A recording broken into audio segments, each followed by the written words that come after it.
Welcome back to the Past Our Prime podcast, episode 5. Along with me, Jordan Carrillo. Hey, how's it going? How are we guys? doing, Jordan? I'm doing well. We had a very exciting game 1 of the NBA Finals, Oklahoma City Thunder versus the Indiana Pacers. And go ahead. I was about to say, pardon my French, but this shit was fucking nuts. It was nuts. It was absolutely. I saw Drewski on the side, the court side. That was kind of funny to see. But it was He crazy. was wearing a Texas shirt, bro. Oh yeah, wearing a Texas shirt. And I was like, you can't be in OU land wearing Texas. I mean, it was orange. So, he probably needed something that was that color, and he didn't. Do you have think it, he's rooting for the Pacers? Like, does that mean he's rooting for the Pacers if he's wearing Texas? Because it's like, you go into Oklahoma, like, even Oklahoma State, they don't like Texas. It's like, do you think he's rooting for the Pacers at that point? Well, I actually was paying attention to when he cheered and when he didn't cheer. Yeah. And he never stood up and cheered when Oklahoma City did something great. So, Drewski. Drewski may not have been a Thunder fan. Maybe not. Not a lot of people are. But not a lot of people are. Yeah, Doris Burke, count her out. Not an Oklahoma City fan. Doris Burke still on her Oklahoma City hate wave. Yeah. But yeah, no, this was a very exciting game 1 for the NBA Finals. We could start off breaking it down quarter by quarter. I don't even know where to start. Like, do we start with the Tyrese Halliburton shot? I mean, I feel like we just need to get that out of the way, like, now, because like that, I feel like that's what people want to talk about, you know. And I'll be honest, bro. Like, as soon as SGA missed the shot, I knew Tyrese Halliburton was going down and hitting a shot. I knew it. Like, this is something that we've seen over and over and over again. We talked about the inconsistencies from the Pacers, which they were very inconsistent, especially first half. But they are not, it was specifically talking, Tyrese Halliburton is not inconsistent when coming down the line, you know, shot making at the buzzer. He's not inconsistent at that. Right. That's something that you can just go ahead and put it in the bank because he's going to hit that shot. It seems like 10 times out of 10. Clutch factor. He's hit 5 game winners or game ties in his career already, and the most ever in the league is LeBron James at 8. And such a young guy. I feel like they were all this season too. I mean, it's like it's insane. Yeah, it's wild. And if anybody has a clutch bone, Tyrese Halliburton has it. He has that. And you cannot give him room to breathe. We could start off talking about that quarter forward last second shot to clutch the win, right? We could talk about that. But I want to talk about why there was no double team on that. Right? So you had Case and Wallace who realized, hey, last second, I should probably contest this because this is a guy running down the court that's most likely going to make this shot at the last second. So Case and Wallace, a little bit slow to get to the defense, but I understand why Alex Caruso went for the box out on Siakam just in case there was an offensive rebound. But where was everybody else in transition? There's 3 seconds left in the game. Have 2 people jump at him. Just don't foul him, but have 2 people get up on him, and for it to be a but everybody else was hitting shots too. It was like it was these insane. guys turn into everybody's a Steph Curry when it comes down to when they're 15 down in the fourth quarter. I think Jordan, you just gave me a stat, right? With they were 15 down with how much left? Yeah, like so 9 something. It was 79-94, Oklahoma City winning with Oklahoma City ball. 9.5 minutes left in the fourth quarter. So down by 15 for the Pacers. 9 minutes to get up 15. That's most of the time you get up 7, you go on a run 7-0, 9-0, there's a timeout somewhere in there. Yeah. 15 points, or I guess 16 points for that last shot, right? So, yeah, definitely a clutch bone in Tyrese Halliburton. I mean, good on the Pacers. And everybody else, too. I mean, everybody hit shot. Miles Turner did a step back 3, banked off the backboard, went in. I was like, they put them down 4, I think, at one point. I was like, what is going on? Yep. Because it's Neesmith, not like every time he touched the ball and shot that ball every single time. And Yeah. like, dude, what can you do? You know, what can you do? Because Oklahoma City, like, they're defending, right? And they played very good defense. I wouldn't say they played the best defense the second half, because Pacers turned the ball over 20 times in the first half, only 4 in the second half. Yep. Only 4. And so I don't think they played to the level of defense, especially in the third quarter. I mean, they were just throwing jabs at each other, I feel like, that third quarter. And then the fourth quarter came along. It always seemed like Oklahoma City was about to go on their just huge run, just kind of blow it open. The first part of the and fourth then quarter, every you single thought so. time, you know, Oklahoma City would come down, hit a shot. It seemed like the Pacers always had an answer. And it didn't seem like it was a hard test either. It was like, you know, they're hitting open shots. They're leaving Neesmith open in the corner, which we talked about last episode. Corner three. Yeah. And that's High kind of what kept happening. shots, not always a high percentage look for Neesmith, and he drains it. He drains them. And then you have Neesmith, or maybe it was Nembhard, I forget, but you doing step back threes on your head. It was wild Nembhard. to see. Yep. Yeah. Yep. And I was like, what? Like, where was this the first half? Because, Jordan, the first half, none of these dudes were even in double figures. Yeah. None of them. Let's break it down quarter by quarter. So in the first quarter, very early on, as a fan or just watching it casually, you see, Oklahoma City is going to run away with this game. Very first quarter, they had 9 turnovers, forced turnovers, careless, undisciplined ball by the Pacers. I'm pretty sure Turner had 2 travels within the first half. They threw the ball out of bounds. You had a mismatch. Backcourt violation. You had a mismatch on Obi Toppin and Cason Wallace. And Cason Wallace is like half his height, right? And he's just kind of just getting in front of him. And then Obi Toppin just throws the ball half court. So another careless turnover. I'm pretty sure Haliburton had 2 careless turnovers. And it was very blatant early on. OKC's defense is going to be something to watch here. Yeah. Lou Dort was a significant factor in the first quarter. I mean, this dude was middle linebacker style. I compare that to all the time. Middle linebacker style, bodying Pascal Siakam, guarding Haliburton, guarding Neesmith, whoever is out there. It seemed like Lou Dort was there in his face. And there was one point in the third quarter where he actually had a straight up look and still, while he was coming back down, still blocked the ball, shot blocked it. I want to say it was on Siakam, but it may have been on somebody else. But it just intense ball playing from Dort, hitting 3 of his first 4 open looks, open threes in the first quarter. I mean, this guy was shooting lights out, buckets, draining them. It was nasty. Lou Dort was unstoppable. Lou Dort was a menace, and he was a menace all game. And I think he shot the ball very, very well this game. I think he ended up with 5 threes, if I'm not mistaken. I think 4 of those came in the first half. If I'm not mistaken, that stat might be wrong. I'll have to look into it here in a second. But what was interesting to me to start the game is that Cason Wallace started the game.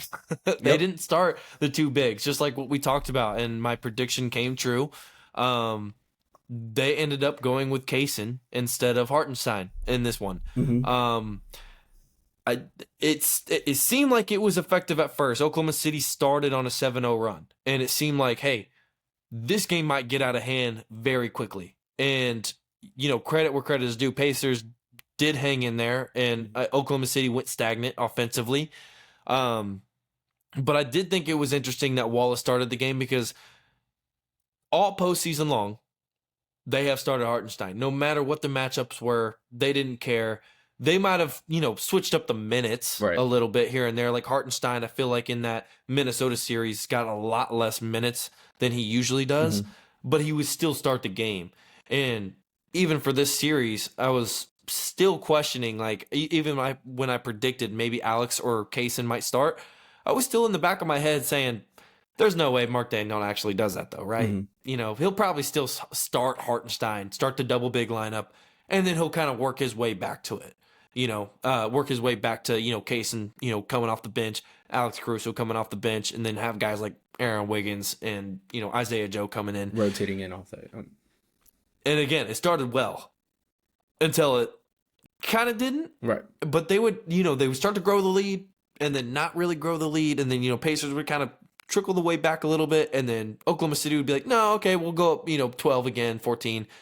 Pacers would come back, down 7, and it kind of just seemed to be like that for the whole first quarter. And it was just so surprising to me because through all those turnovers in the first half, Oklahoma City was only up 9. Mm-hmm. Where it seemed like they should, it felt and it looked like this team should have been up probably 15. Well, here's the thing. In the first half, they had 20 turnovers. Okay, let me settle down. Oklahoma City Thunder in the first half had 20 forced turnovers, right? Mm-hmm. 9 points scored off of transition off those turnovers. Yeah. Wow. We are used to this team running and gunning, man. And again, credit to the Pacers. Credit to the Pacers Transition for getting back. Was tremendous for the Pacers. But also just setting your defense, right? But you're turning the ball over, and Oklahoma City has been notorious this season for making you pay off of those turnovers, which they did not do tonight. They just did not do it. And they were getting open looks.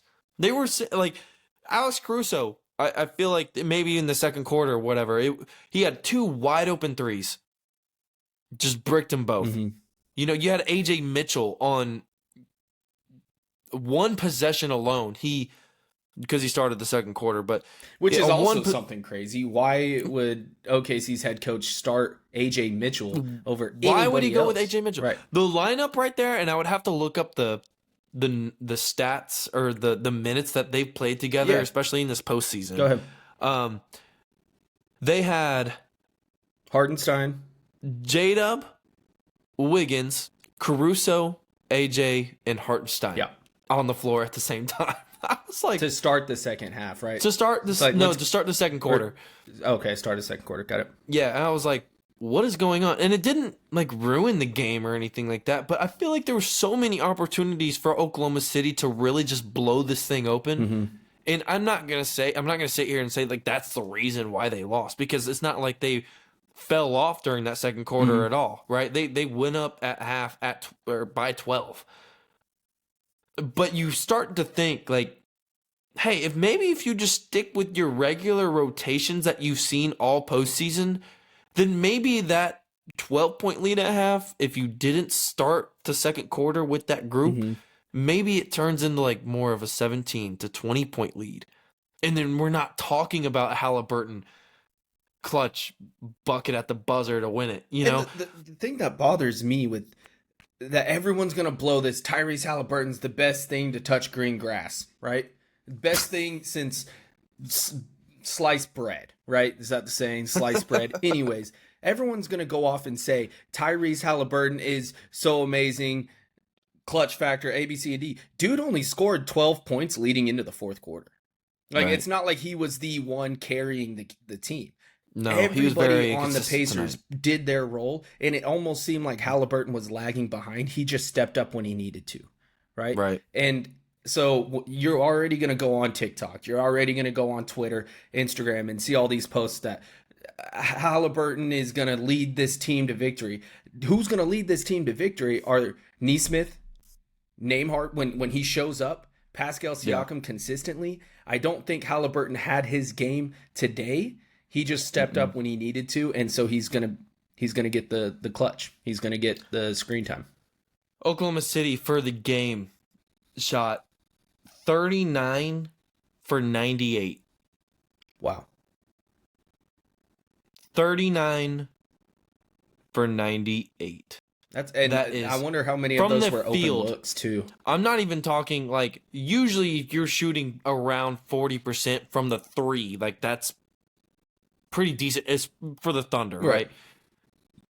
From the field, you're shooting 39.8% from the field. That is bad. Layups, That dunks. is very bad. Very bad. That is the reason they lost the game. Their defense was there. They were there. And credit, again, to the Pacers for hitting very, very, very tough shots. Right. Very tough shots. But Oklahoma City had some very open looks that they just could not make all night long. Like, there were stretches, man, where it was, again, like I mentioned earlier, it was Alex at one point. Oh, I was about to mention the AJ series in the second quarter. AJ went in. He goes, he misses a layup. I think they get the rebound. He misses a floater. I think he missed maybe 2 layups. And then missed the floater. And then Haliburton goes down the court. He gets pump faked.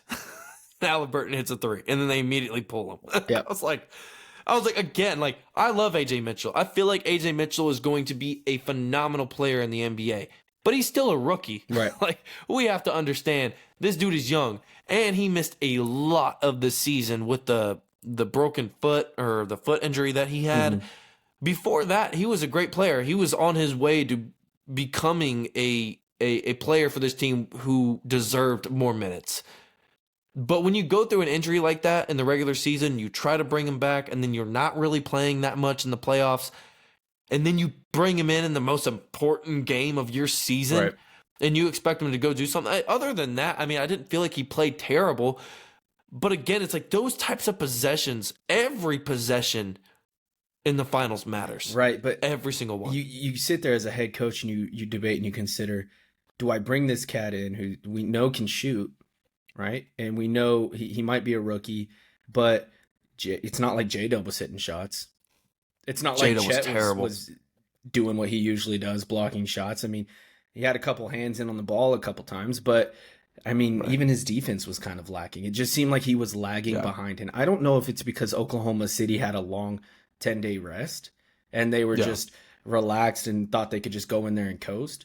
But it's like you say all the time, OKC has to understand or come to a point when they start that game that they can't just show up and win. They had a great season. Absolutely. They had a great season, and they had some of the best record ever for Oklahoma City franchise and even in NBA history, right? Yeah. But you cannot just show up and win, especially against a very offensive Pacers team who is not going to let up, and they play all 4 quarters, 48 minutes out there all the time. They are going to play fast, and they are going to hit their shots. They are a very offensive team. Agreed. They were inconsistent during the season, but in the postseason, the Pacers are actually the number 1 team in hitting threes. And that is where Oklahoma City... By a pretty large margin, too. Yeah, it's not even close, right? But that's where Oklahoma City's biggest weakness is that 3, and that's what we talked on last episode, is how... If the Pacers are going to win, it's going to be that corner 3, and it's going to be Nesmith stepping up, shooting that 56%, which he did tonight, right? And I even said, if Haliburton played any better than he did tonight, the Pacers would have blew him out. It would not have even been a question, right? And so that's what's frustrating for Oklahoma City is to realize, dude, you have to make your shots. Your defense is going to carry you. Your defense is going to be there. You have to show up and shoot with confidence. And J-Dub struggled with it during the Denver series, struggled with it during the Minnesota series. He had these inconsistent games where he was saying, I need to be more of a team player. He said in interviews, I need to hit my shots. I need to step up for my team. Because what we have noticed and what we have seen is these first couple of games, it can't just be Shea. Shea can't do it all. Dude went off and scored, 38 points tonight? Yeah, 38. We're going to see that from the MVP. We're going to see Shea be consistent and hit those shots. Now, it's whether or not J-Dub and Chet are going to follow up behind him, or we're going to have to rely on Dort, who had a miraculous game, who usually doesn't shoot like that. Usually his defense is there, but... That's the concerning thing with Oklahoma City right now, is because you finally get a game where Dort, he has one of those games, right? Like, we've seen that in the regular season where Dort will go and carry you, right? And he'll go out and shoot, and he'll hit 5 or 6 threes in a game. Right. But in the postseason, we really haven't seen that from him yet. And then he finally does it. And then guess what? you don't get your other two stars to play Right. well. Chet and J-Dub. They just do not play well. J-Dub tonight. Chet. I'll start with Chet, actually. Chet was 2 for 9. 0 for 1 from 3. Played 24 minutes. Was only a +4. Jalen Williams was 6 for 19. 1 for 4 from 3. Was a -4 on the court. So, again, you finally get the Lou Dort game, and then you don't get good games from Jalen Williams and Chet Holmgren. And that's the exact, answer that you get from the Pacers. It's like, well, we're just going to take advantage of this, right? Like, we might see, this might be the only game that we see from the Oklahoma City Thunder where we see Chet and Jalen Williams both playing like ass. So we're just going to go out and be Chef Curry for the fourth quarter, for the second half, really. It's like, we're just going to go out there and shoot the ball with confidence and see what happens, because this might be the only time that we get to see this. And they took advantage of it. So I'm concerned, Jordan, for Oklahoma City, and I want to ask you, how concerned are you about Oklahoma City? I'm not concerned. I'm not concerned at all. We've seen this in the Denver series. We've seen it in the Minnesota series, where they have a couple games that they do really well, and then some other games that they kind of struggle. And I don't want to say that they really struggled this game. Offensively, they did, right? Oh, yeah. Offensively, they did. But defensively, it's not like it was a complete blowout or a shutout. So, like we've seen where they lost by 40 to Minnesota, right? So, I'm not concerned, because you do have to realize you're playing the number 1 team in the West. You have to beat Oklahoma City 4 games in a series. Best of 7. You have to beat them 4 times. So, I have more faith that Oklahoma City will bounce back offensively with Chet and Jalen more than I have faith that the Pacers are going to continually shoot the ball as well as they did for the next 3 games. I know they're going to shoot well, but I know that if Chet or Jalen just had a little bit of a better game, they would have won the game. And I have more faith that they are going to step up versus the entirety of the Pacers team outperforming. Yeah. I don't know. I might disagree. Really? Everybody has been so against the Pacers. We're talking about the underdog story. Mm-hmm. This team is not an underdog anymore. They're in the NBA Finals. I understand who they're going against. I understand that everybody has Oklahoma City winning in 5, 6, or whatever. Like, not a lot of people have the Pacers winning this series. And guess what? That's been every single series for them. Right. And they have just continued to prove people wrong. Right. Every single series. And good on them. That's bottom line. Good on them. And it's good on them. They have played a miraculous second half of the game. They were getting shut out in the first half. Well, I wouldn't say shut out because Oklahoma City was not shooting as consistent as they usually do. But they had a great second half, and that's where they really took away with it. And I want to talk about the fourth quarter, the last 9 minutes of that game. OKC is up by 15. And Haliburton said this in the post-game interview, and I don't know why they keep interviewing him. He made a miraculous last. But you have to interview him after the shot. Right? You have to. Anyways, what happened at 9 minutes? Did you notice with OKC that they really just started to let the game slip away from them? Well, first, I think the Pacers just started making miraculous shots. Mm-hmm. That's first and foremost. Whenever that's happening, what else can you do? We know offensively they were doing terrible all game. But then you start to not move the ball. Right. You start to play a lot of one-on-one. J-Dub is still not getting it going. You have to bring in Shea. to kind of like save the day, which he did make a few shots here and there. Caruso had a great and one, which I thought the and one that Caruso had, I was like, he missed the free throw right after that. And then he go and missed the free throw. Yep. Because as soon as that happens, you're like, oh, okay, there's Oklahoma City. Now we got the crowd back in it. Like, that was a really tough shot. Oh, yeah. Really tough shot. Got the crowd back in it. Missed the free throw. Go down, and I think they might have hit a 3 or something after that. Right. I was like, well, there goes that. There goes that momentum. And yeah, but it goes down to the ball movement thing, and you're not running your offense. But again, what can you do if you're Shea Gilgeous-Alexander? What can you do when nobody else is stepping up? What can you do? There's nothing, right. Because they had open looks all game long, and they just could not knock them down. They just simply couldn't. I don't know. And again, it goes back to the conversation that we had last podcast. Does the rest affect them negatively or positively? And it definitely affected them negatively. Mm-hmm. I said, which I guess I'm wrong, but Oklahoma City fans would understand me when I say this. Mm-hmm. Arrested Chet Holmgren is the best Chet Holmgren. And that was completely thrown out the window. Right. Completely. He was awful. He was awful tonight. Just terrible. So was Jalen Williams. Right. And then when you're on top of that, you get Alex Caruso, who's been shooting the lights out of the ball all postseason, missing everything, basically. I think he made maybe 1 3. Right. You finally get a Lou Dort game, finally. Okay. Aaron Wiggins doesn't do anything. Cason Wallace can't hit a shot. Mm-hmm. Isaiah Joe hits 1 shot, never shoots the ball again. Who else you got? Like Isaiah Hartenstein, I felt like came out very, very strong. He came out very aggressive in that first quarter. I think he was 2 for 2. He got fouls 7 points. I think he was like 3 or 4 fouls within the first half. So he didn't take a shot for the rest of the game. Did not take another shot for the rest of the game. Mm-hmm. And you're talking about like Shea, right? And we're talking about the ball movement. Who are you throwing the ball to?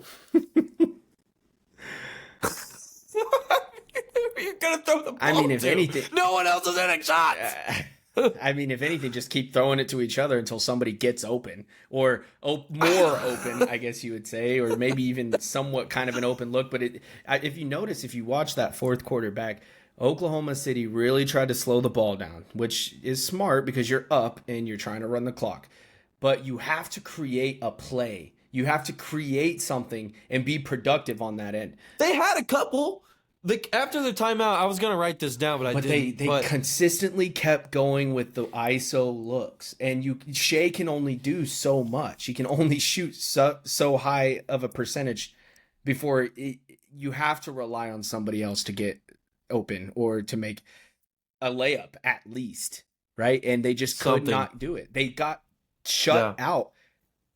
They were up 15 points with 9 minutes left. Granted, 9 minutes is actually a long time in basketball. It is.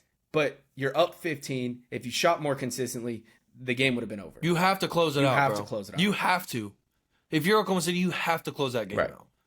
You would think if you're Oklahoma City, like you learned this from the Denver series where you lost off of a buzzer beater from Aaron Gordon. Yep. And you were up 10 Granted, going into that Aaron quarter. Gordon it was like 8 or 10. He's a baller. So can everybody on the Pacers. Mm-hmm. They can all shoot. So you'd think you would learn from the Denver series, which we were all talking about because they go out and dominate the Minnesota series. It's like, oh, okay, yeah, we think this Oklahoma City team actually figured something out from that Denver series. They're here to hoop now. It felt like they figured everything out. Not tonight. Not tonight. Fourth quarter, you're up 15 with 9 minutes. We're not even talking about a full quarter. You're talking about 9 and some change left in the quarter. You're up 15. You have to close the game out. You have to. Yes, you can rely on defense as much as you want to, but you talk about an extra bucket here and there. We're talking about an open 3 from Alex Caruso, an open 3 for Cason Wallace, even some shots that Shea missed. Finish the damn basketball. Finish it. I was like, it's so frustrating to watch a game like that too. Like, I know Oklahoma City fans. I am an Oklahoma City fan, but I know how frustrating that was to watch, especially if you're at the game. It's like, oh my God, because we know this Indiana team is never going to stop. Yep. They're just not going to. They're going to play 48 freaking minutes. They were down 47 minutes and 59 seconds. In 59 seconds. Yep. And what is that? 7/10? Yeah. Yeah, there was 0.3 seconds left on the shot clock. They were down the all clock, game. Yeah. They were down all game until the final shot. Like, you have to close the game, dude. If you're Oklahoma City, you cannot blow what is that that? game What is at that's home? just like one, maybe 2 shots from one of your stars to just one. You need one shot. You need one. Shot. If that last shot that Shea hit, like, I'm not gonna say Tyrese Halliburton would have just missed a 3-pointer, because I guarantee even if Shea would have made that little midi, Tyrese Halliburton would have gone down and probably hit another shot, right? Like a 3-pointer, like a miraculous shot to tie the game and go to overtime, because he's done that so many damn times. But we're talking all the rest of the game. You had so many open looks. J-Dub had one drive. There was a series of events, bro. I want to talk about this real quick. Which quarter? Give some preference. J-Dub, I think it might have been the third. Okay. J-Dub bricks a layup. That's what I wrote down. J-Dub bricks a layup. He was driving down. He was going with his left. He loves going left. Wasn't able to get back to his right. And he does this thing, too, where, like, he usually likes to pull up in the midi, like 10 feet away, and just kind of pull up and hit it. He decided to go all the way to the rim, and I liked it because he was wide open. And he just planked it off the backboard. I was like, okay. About maybe not even a minute later, J-Dub misses a putback. He grabs a rebound, an offensive rebound, and he tries to contort his body back to the left and just bricks it. I'm like, if you know it's that uncomfortable, then just come down with it. Like, why are we just throwing it up? Trying to catch a foul. Come on. And then J-Dub gets swatted by Matherin. He goes down like a possession later and tries to go up for a dunk and gets just absolutely swatted by Matherin. I was like, get this guy out of the game, bro. Just not feeling it. And it's like, you talk about just even the made layup. Even the made layup. Like, don't brick the layup. We're talking about just an extra couple free throws. And extra couple free throws here and there. People that are going to talk about it and say, man, Shea had the most comfortable shot. That's his bread and butter right there. If Shea would have made that, it would have been a different story. You're going to have those people say that. But Shea could not have done any more than what he did tonight. He got 36, 38 points. He's shooting consistently. He got to his spots. He was taking the team up, hit clutch threes to extend the lead, right? We were talking about it for, I want to say it was right before the half. Another quiet three to get it up by 11 or something like that. 12. Yeah. And another just kind of shutout clutch three. Dude's been doing everything he possibly could. If one of his other twos, if J-Dub or Chet had just a little bit better of a game, just a little sliver, OKC would have won, right? But I can also say that for the other end as well.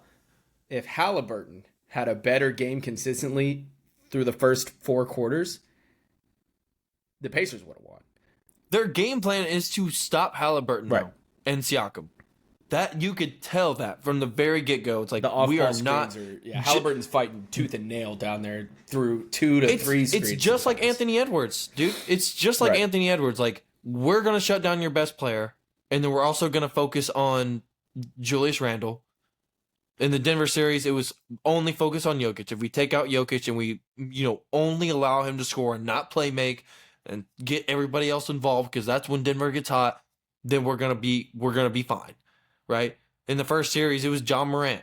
In first game, they win by freaking 50 because they just completely shut out John Morant. It's like they do this to teams where they find their best player and they shut him out. And they did that with Tyrese Halliburton. Tyrese Halliburton is going to have. It's going to be a struggle for him this series. It is. But that's the thing with the Pacers. They have so many other guys on their team that are able to shoot. Bro, McConnell was like 4 for 5 in the first half with like 9 points. It was like, what? Shooting away. You're talking about McConnell? Yeah. He, like, what? Like, apparently everybody can shoot now. Mm-hmm. McConnell's not a good 3-point shooter, bro. And he's still hitting shots. And that's what kind of scares me about Oklahoma City right now, is because, yes, the Pacers have a lot of inconsistencies, but when we've been talking about the playoffs, the Thunder have been more inconsistent offensively than any other team, I feel like, in the NBA. The reason that they're winning games, and they're winning games by large margins, and they're winning series, is because of their defense. It's not because of their offense. There's been a few games, like the game 4 in Minnesota, where they're able to keep up offensively, where you get the really good J-Dub game, you get the really good Chet game, and then you have, of course, your SGA game that you always get. Right. And then you have game 5, like, where they put it together, right? Everybody's playing well. They got their defense rolling. They got their offense rolling. Everybody's making shots. Everybody's shooting with confidence. But then you have other games, right? Your game 3 in Minnesota. Mm-hmm. You have your game, your game 3 in Denver, right? Where you just can't, for some reason, other than Shea, get anybody else going. And it's very frustrating as a Thunder fan. Like, we don't want another Kevin Durant situation here where it's like only Kevin Durant is scoring. Right. Like, now he's unhappy because, other guys can't fucking step up. Like, it's ridiculous. These guys, they have to live up to the moment. They've proven that they can get here. Now, can they finish? And that is the most concerning part for Oklahoma City. Their defense is great. Yes, I'm not going to doubt that. They caused 24 turnovers tonight. They did. They still lost the damn game. Yep. They still lost, causing 24 turnovers and lost the game. That is the most concerning stat for me about Oklahoma City right now. Yeah, no, exactly. Enough said on that, man. I mean, give it to the Pacers, though. They stepped up to the moment, and they really showed that, hey, people have doubted us all playoff long, and we have consistently showed that we are going to be here to compete. And playing a tough away game, especially in that Paycom Center, man, it can be loud, it can be rowdy.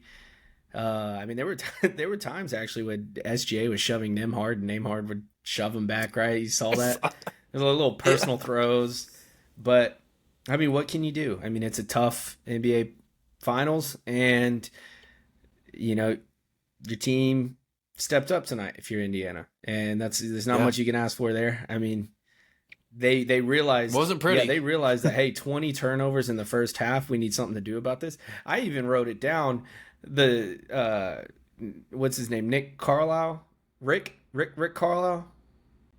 Yeah. Carlisle or something like that. Carlisle. Anyways, Gerdau. Rick Carlisle said at half, you cannot throw tight bounce passes, so make the adjustments. You cannot dribble into traffic, so make the adjustments. And to me, I'm thinking, okay, coach, tell me what those adjustments are. What do we do? You literally can't pass the ball, and you're saying I can't dribble the ball. So what do I do? Right? Shoot the lights out. Shoot the lights out of them. Shut them down. Shoot that thing. High percentage shots, low percentage looks, right? Just drain them. And that's exactly what they did, man. That's what they did. And it was lights out after the third quarter. Going into the fourth quarter, you could just kind of tell. Oklahoma City was not ready to step up. J-Dub and Chet had a horrendous game. And so you relied on Lou Dort, which... Thank God for him tonight. Thank God for Lou Dort, because if Lou Dort did not show up, oh my God, it would have been embarrassing. You're not going to get that again. So I was talking about Oklahoma City, and I'm going to talk about vice versa now. If we're talking the Pacers, you get 15, even 10 of those possessions back. This is a blowout for the Pacers. This is a blowout. Because if they're just going to shoot up threes, it's like at least you're getting the extra possession. And if you just add another extra 10 threes onto the game, maybe 2 or 3 of them go in. Right? And you're up 9. Just don't turn the ball over. And it is easier said than done, right? But there's a lot I think Oklahoma City has to adjust to, especially with their second half defense, because they wanted to cause turnovers, but they just couldn't. They just couldn't. Right. It's not like Indiana was just spraying the ball around the perimeter, just, whatever. They were making 1, 2, 3 passes, driving, kicking, whatever, and then you get Nembhard doing step back threes on Caruso's head. What do you do if you're Oklahoma City? This team is not going to drive the ball anymore. They let up a couple easy transition dunks, transition layups. They let up some corner threes. How do you stop all the other stuff? Because it seemed like all night, no matter, what Oklahoma City did offensively, if they finally figured it out and like tried to get on their little run, every single time Indiana had an answer. Yep. Every single time. And they just could not run away with it. They just couldn't. And that concerns me going back to Indiana in 2 games. What does Oklahoma City respond like in game 2, though, at home? Because I feel as if Oklahoma City loses game 2, this series is in a lot of trouble for Oklahoma City. It's in a lot of trouble. Because I don't think Indiana's going to try to turn the ball over a lot anymore. They're like, F it. We're going to shoot the shots. Right. We don't have to dribble in the paint every single time. We got a bunch of shooters right now. If the moment's big enough, we're all going to turn into Stephen Clay. We're going to turn into that. Clay Green. 2.0. Stephen Clay Green. This is what that team is, man. Like, that's what it reminds me of. But it seems like everybody's out there being Steph, right? Who would have known Nembhard and Nesmith were Steph Curry and Klay Thompson 2.0? Even Miles Turner doing step-back threes on your head. Like, what? Miles Turner. Did a step-back three banked off the backboard. Doing a dribble, step-back, pull up on your face, 3, drained it. That's when that's when I knew, man. I was like, this game... Shooting with confidence, man. They just have to shoot with confidence, and that's what they're gonna have to. Oklahoma City is gonna have to do to adapt. So, knowing what we've seen from Game 1, let's go ahead and run our predictions back, shall we? I just want to know. My prediction is still alive. I said 5. Your prediction was gone. Yeah, my prediction's gone. I thought they were gonna pull out the brooms and they were gonna go quick. Yeah, so my prediction was gone, but. From what I've seen in Game 1, to make a solid prediction, I'm going to have to say OKC's going to recover. They're going to bounce back. They're going to make some changes. They're going to hit some shots. I'm going to have to say OKC in 6. Yes, that means they're going to win it in Indy. Yep. They're going to win it in Indianapolis. Yep. So, I don't know. My take is still alive, but I was talking to Jordan before the podcast about this, our pre-pod. It was pre-pod, post-pod. It's taking me a lot to think that the Thunder are going to actually win this in 5 now, because they lost Game 1. Maybe if they lost Game 2 in that fashion, then I would be like, okay, well, depending on how Game 1 looked, I don't know. I don't know the necessary adjustments that they're going to make, because they played hard defense. They're getting open looks offensively, but they're just too inconsistent offensively to make shots.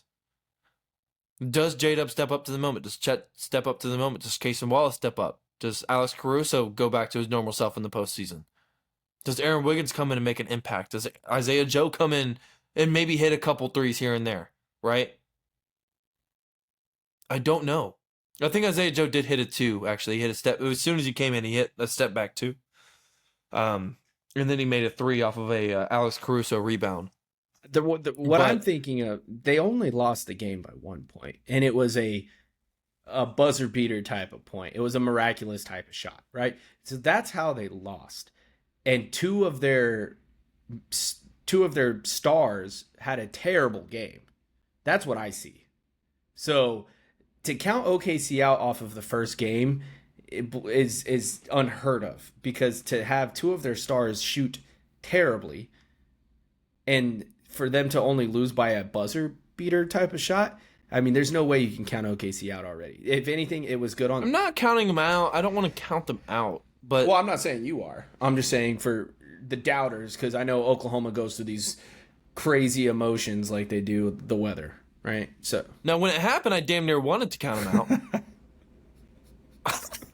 I did. I was like, dude, if you're blowing that type of lead and I don't know, man. I don't know. Again, Oklahoma City is definitely head and shoulders better than the Pacers. I'm not trying to sugarcoat it. I'm not trying to be disrespectful, I guess, to the Pacers.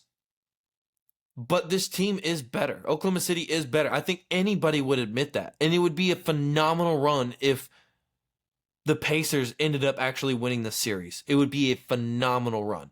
One of the best runs or postseason runs that we've ever seen in NBA history, if not the best.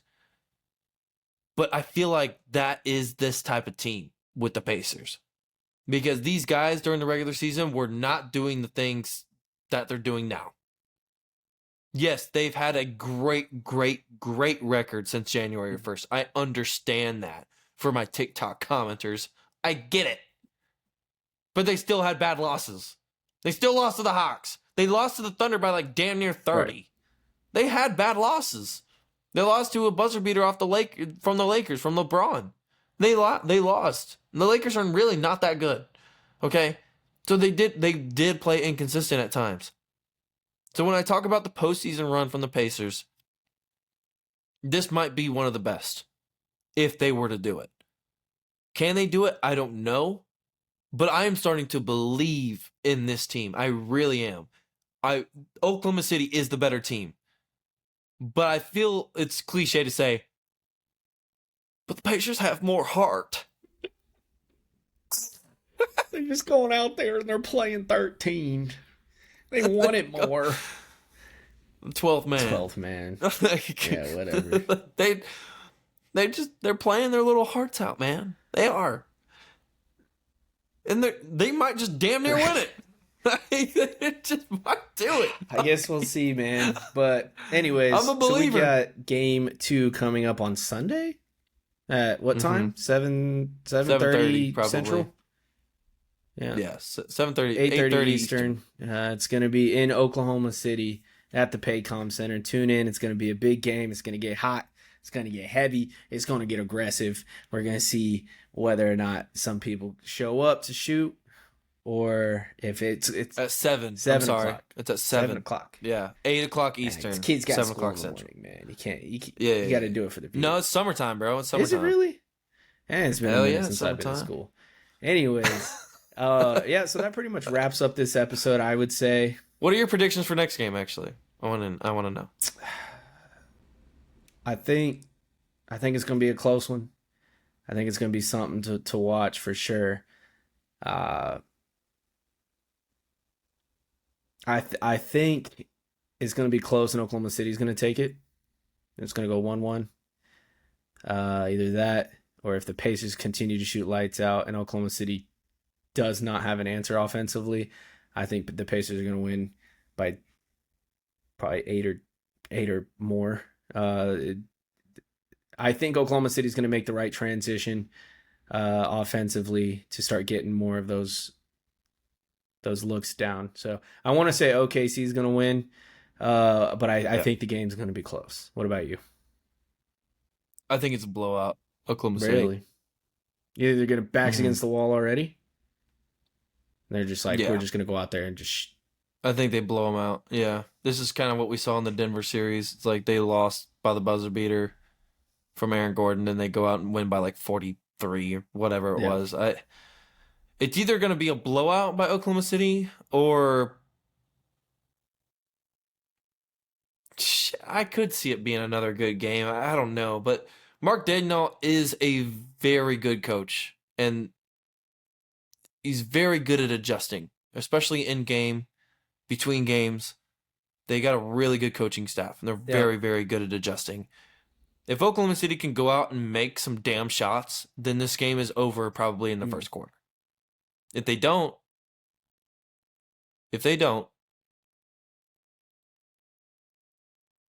Pacers win. It's either a blowout by Oklahoma City or the Pacers take game 2 and go up 2-0. Right, by like 8 or 10. I don't think it's going to be close if the Pacers are going to win it. I don't think it's going to be another. I predict like 5 or 7 from the Pacers. If they were to win the game, they're probably going to win by 5 or 7. I don't expect another buzzer beater. I like these close games though, man. It gets you on your feet. It sucks when you're the one that loses. It feels like if you're an Oklahoma City fan, it feels like if you would have won that game and Haliburton missed that shot, it would not have been satisfying. You would have still have been like, all. Whew, we slid by that one. Yeah. Now how are we going to react to game 2, right? And if you're the Pacers fan, you're like, hell yeah, brother. We did that. We're ready. We're going to win it all, right? So I feel like the wind is definitely in the sails for the Pacers. It's just going to see, can Oklahoma City react? But you have any closeout things you want to mention? Well, Oklahoma City, man, like I said, they respond well. Man. I'm questioning my prediction. I think OKC in 6, man. Safe. It's easy. OKC in 6, I guess. I don't know. This series might go to 7. It might damn well go to 7.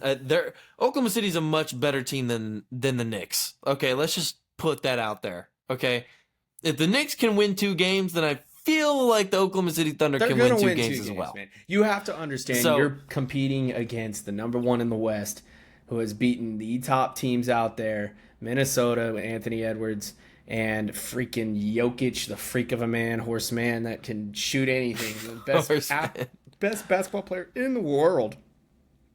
You beat. Okay. Yeah, sorry. You beat them. So, you have to beat that team that beat them 4 times. So, no doubt OKC is going to win a couple. It's going to be close, and it's going to be exciting to see. But yeah, it's going to be close, man. I don't know. We're going to just have to see. We're going to have to tune in and watch 7 p.m. Central Time, 8 p.m. Eastern Time. Let us know what your predictions are. We would love to know. I think a lot of people probably had Oklahoma City in 5, 6. Let me know. Let us know if you guys had the same predictions or if you guys have any concerns about Oklahoma City, if we're feeling a little bit more hype about the Pacers, maybe, because I'm starting to get on this little hype train for the Pacers, honestly. I believe in this team. They've proven over and over again that they can do it.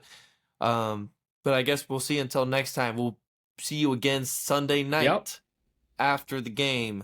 Jordan, take us away with the socials. If you are listening, go ahead and follow us on all of our platforms. We have Past Our Prime on Facebook, Past Our Prime on Spotify, on all of the Instagram, TikToks. Those are going to be Past Our Prime 25. So feel free to leave a like, comment, subscribe, follow. Once we get 1,000 followers, we're going to start doing this live. So that's going to be exciting. We're going to start doing some live action, replying to comments. But on TikTok is where most of the momentum is. So we reply to a good majority of the comments there. So feel free to leave your take on if we say something kind of hot and you're like, that's kind of wrong. I feel like I need to be vocal about it. Say something. Love to see it. Ultimately, it just ends up supporting the platform anyways. But yeah. We love heating you guys up, man. It's the most fun. It's enjoyable. It's the most fun. It's enjoyable. Especially, I'm the one doing all the replying, so I don't know. Take it as is. You guys are hilarious, though. Until next time, we'll see you guys Sunday night for Game 2. Be easy. Peace.